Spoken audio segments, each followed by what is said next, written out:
Alright, I have a little bit of time free between some life commitments and a family gathering, so I wanted to take that opportunity to get out here and enjoy a quick overnight backpacking trip. And this trip video is going to be a little different. I'm actually testing out a brand new tent that I just purchased, so I wanted to bring you all along with me for this trip, but also give you all a first look at that tent. My destination tonight is a campsite on the New England National Scenic Trail, which I'm going to be approaching soon up on that ridge in the backdrop there. This is about a 30-mile-ish trip total. Temperatures are expected to be in the mid-60s today and lowering to the mid-40s tonight. I'm also anticipating some wind. The breeze has been picking up a little bit already, and I'm also anticipating some rain. So what better time to be out and getting a trial run in with this tent. For now, I've got about 15 miles to hike. Sunset is around a little before 4:30 p.m. Let's go hike.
camp and about 15.6 miles in for the day. And I'm really excited and looking forward to testing out the Meadowphysics Abode. This is a new tent that I purchased. It was made by the one and only John Zahorian. This shelter is not going to be for everyone.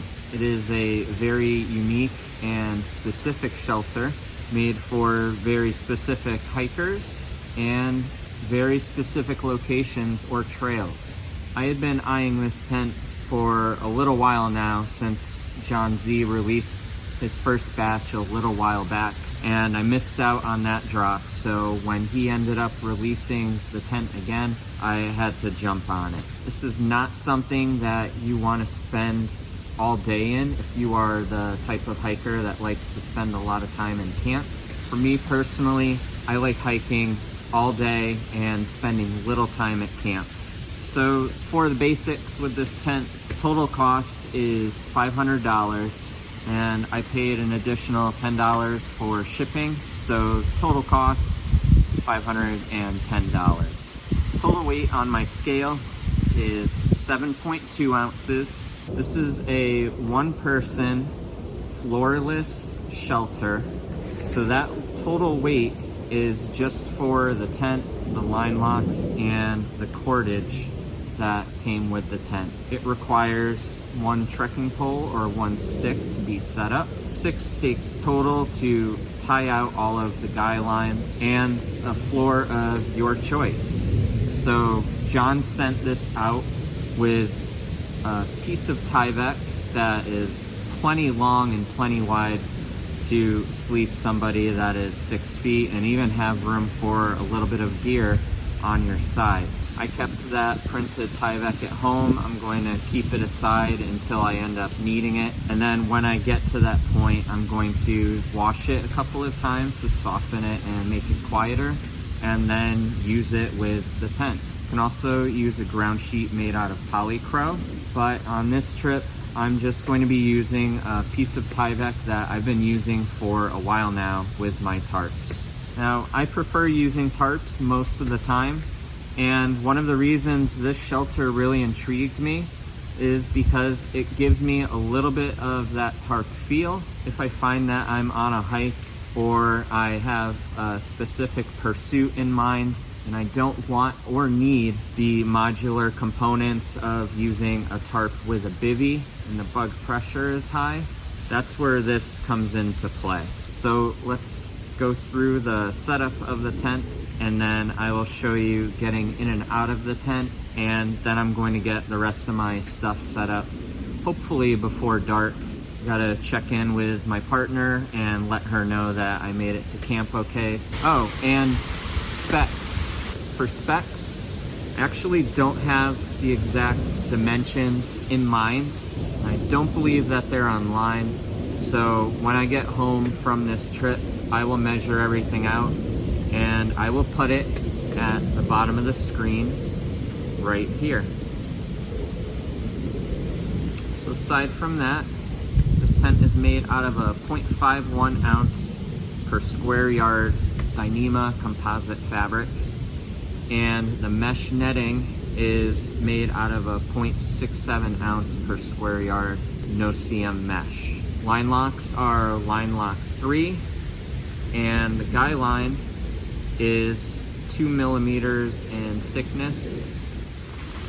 So I have my Tyvek here. This is going to be my ground sheet for tonight, and it's going to help seal off the bottom of the tent.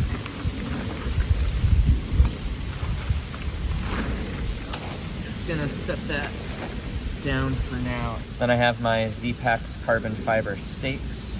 Then I have my adjustable Zpacks carbon fiber trekking pole modified with the Gossamer Gear grip. And you want to set your trekking pole to anywhere between 48 and 52 inches depending on your preference.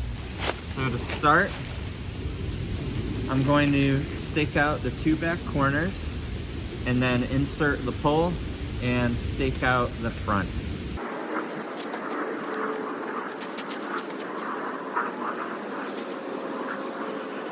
So there's a reinforced patch right here made out of 1.43 ounce per square yard Dyneema, and the tip of the pyramid is where the pole is going to go into.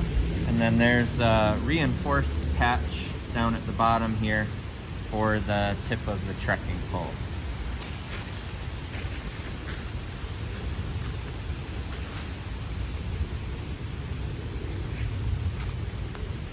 Right now, I'm just going to stake out the guy line.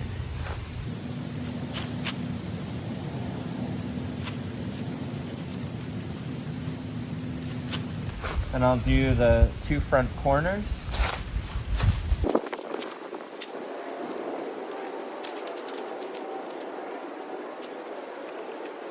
And lastly, the back tie out.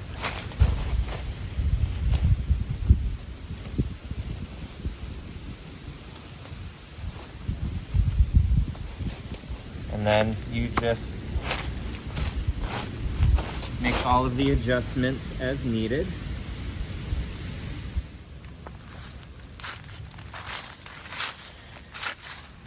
So you can see the whole entire cutout there at the bottom. And that's where I'll be getting in and out of the tent. There's no door, there's no zipper, there's no vestibule, just a beak in the front, which gives you a good amount of protection, but that's it. So once I take my Tyvek footprint and I put it inside of the tent, laying down on it will help seal off anything from getting into the tent.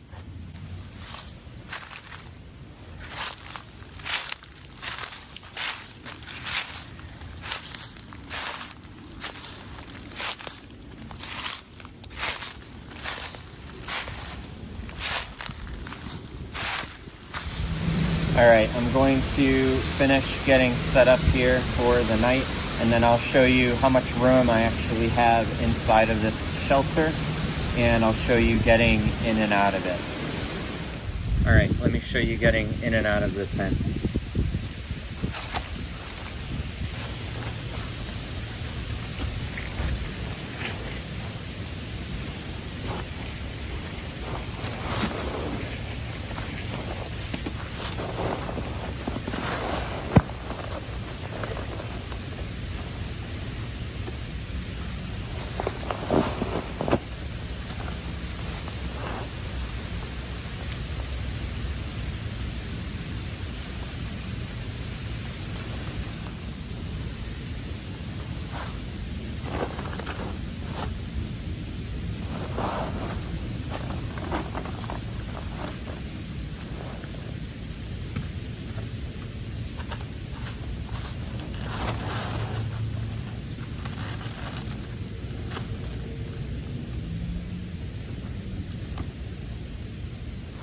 Alright, so for frame of reference, I'm 5'10".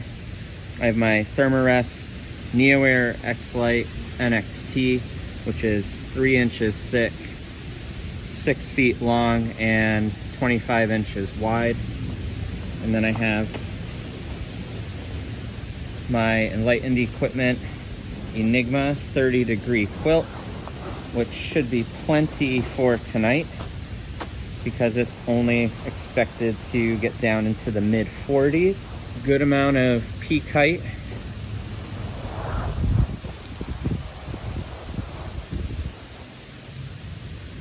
And plenty of room for my gear in the back over here. This is definitely not going to be a tent for everyone.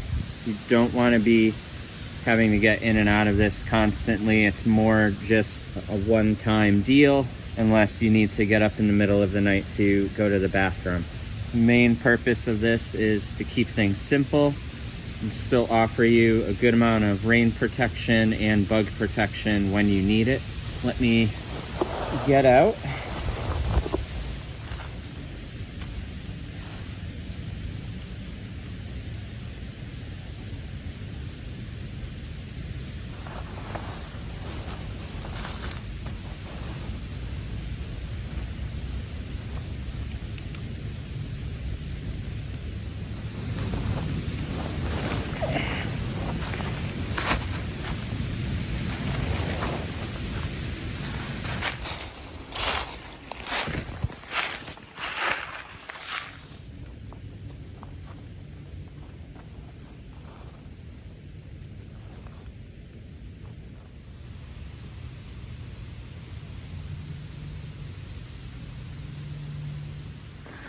So here is inside my humble abode. You can see I still have a couple of inches.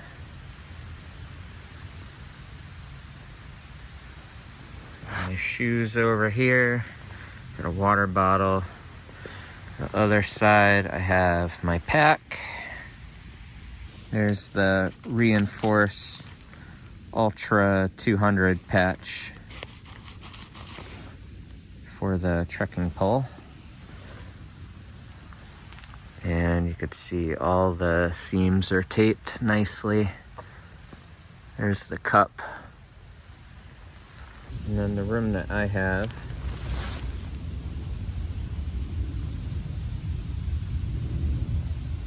and over here I have my other water bottle and my hat.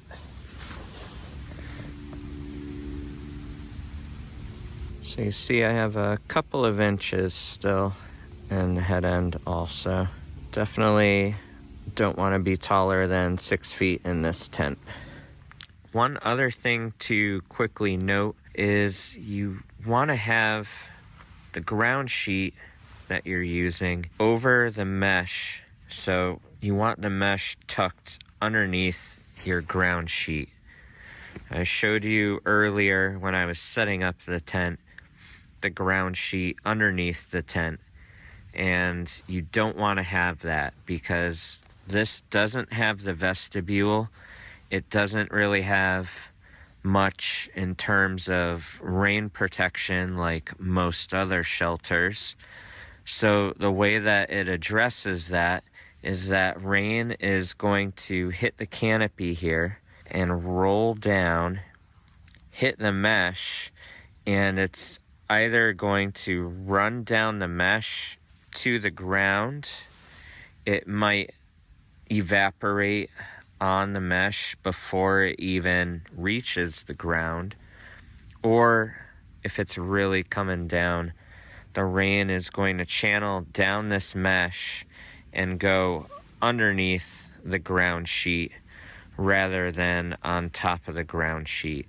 So this is going to help keep me really dry, help keep my footwear and my gear and anything that I have on top of my Tyvek ground sheet dry, because the water will channel down and go under it rather than collect on the mesh and run down and land on top of it.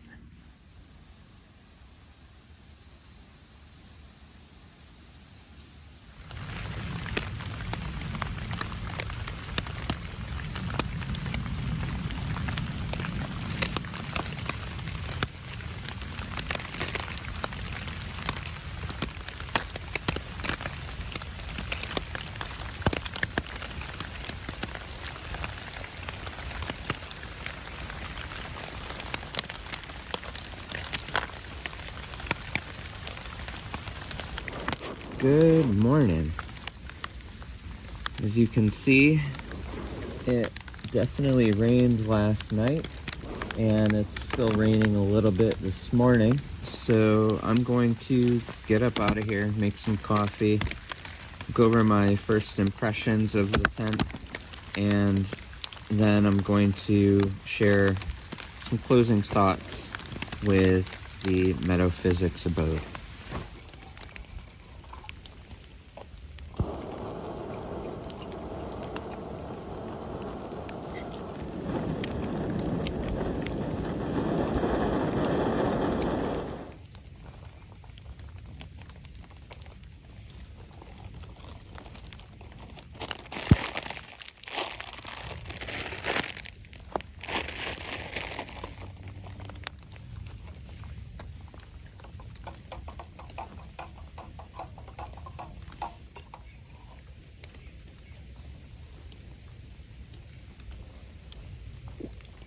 All right, let's go over the tent a little bit more.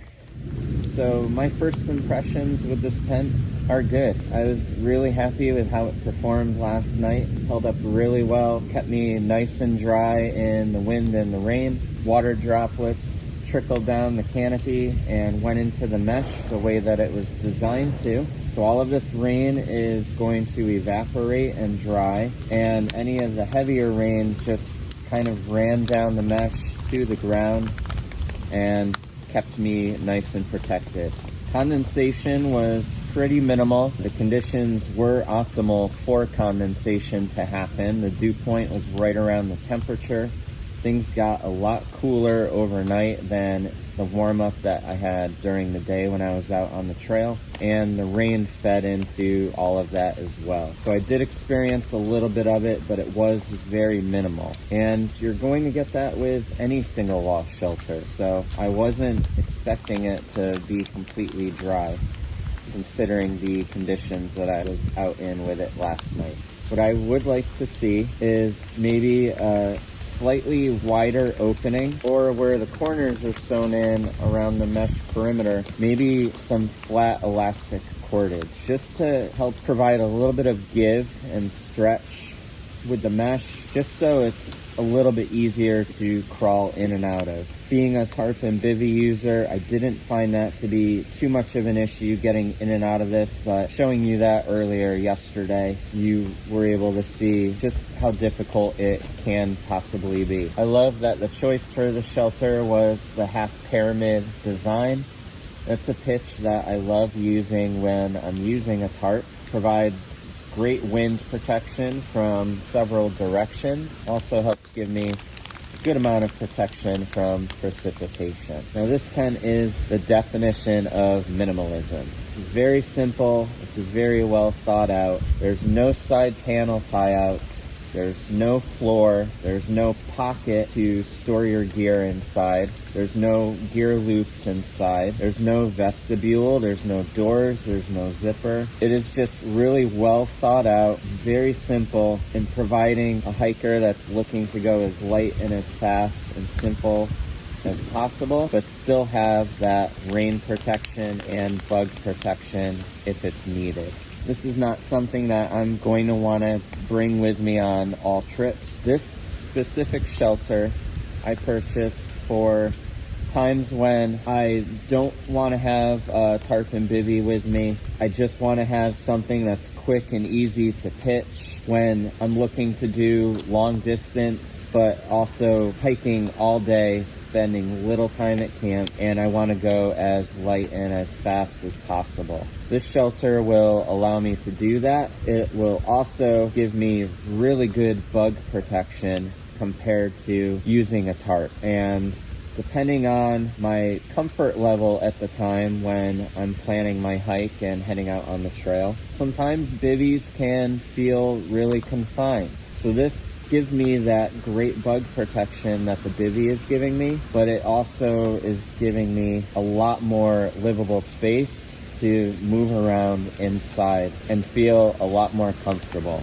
This is a shelter that I would most likely limit to summertime and the transition of seasons between spring to summer and summer into fall. I'm not going to want to use this on shoulder season trips in most cases, and I'm not going to want to use this in the winter time especially, just because this mesh is going to collect snow and it's going to collect ice the same way that it has with these rain droplets, and that's just going to be a recipe for a big mess. Another thing that I really love about this shelter is the choice in the ground sheet. It reduces the weight because most of the time you're putting a ground sheet underneath the floor of the tent to give it longevity. So it helps reduce some of the weight and takes that out of the equation. You can choose a lighter footprint if you wanted to, like polycro, or you can go for additional durability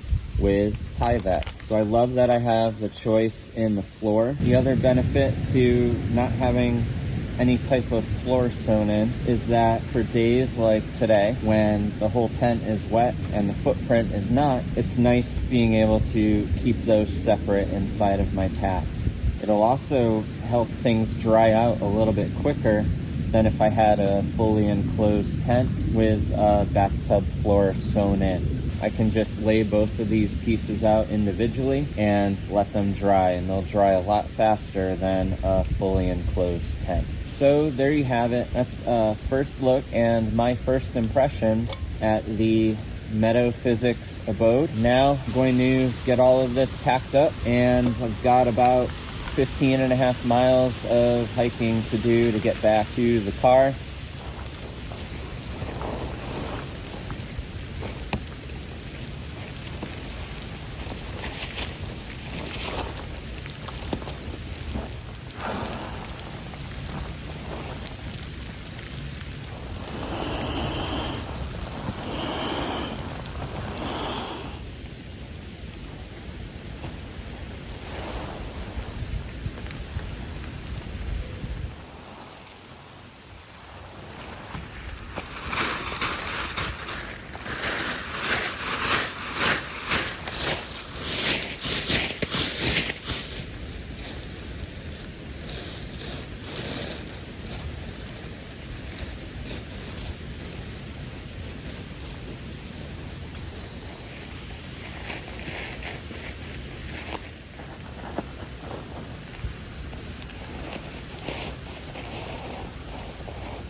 All right, I want to thank you all again for joining me on this solo backpacking trip, and also for taking a first look at the Meadowphysics Abode.